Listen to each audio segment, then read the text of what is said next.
The story begins on one day only, and that's 12 April 1945.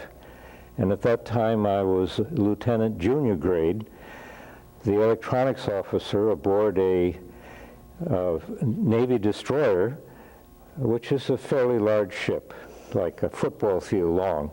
But this particular one had the name U.S.S. Manert L. Abele. And so the story of the book is about what happened to that ship. Half of the crew was 18 years old, and that's amazing. Just kids out of high school got drafted into the Navy, yeah, and given a job to do, and they were incredible. So in the story I talk about something called hot bunking.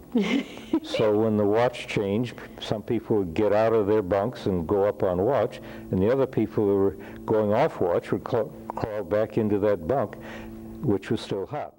Let's talk a little bit about the Kamikaze, because after all, your ship was hit by not one, but two. Right. It's just amazing, and just to give my audience an idea, most people have seen Titanic. Most people have seen when that ship is portrayed, and it just like, your ship did that. My ship did the very same thing. Unbelievable. It turns out that of these 200 that came down on the 12th of April, they split up into about 5 groups. When the aircraft hit this side of the ship, it just collapsed, and so the aircraft actually penetrated in, dropped the bomb, which pierced down through the main deck and went all the way down to the keel because it was going through the engine room. Yeah. And when it hit the keel, it blew up, yeah, and broke the keel in half. So right then, the ship was dead.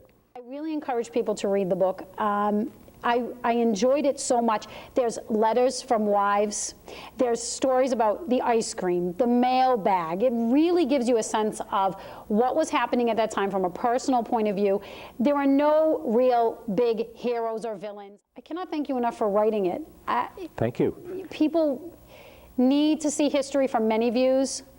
I think it just gives you a broader perspective, too, about the Kamikaze, where it came from, why it was important. You did do a lot of research. So, right. Again, I really thank you. I hope people take the time to get the book, read the book, share the book, because I think there's really a lot in there. It's a great story.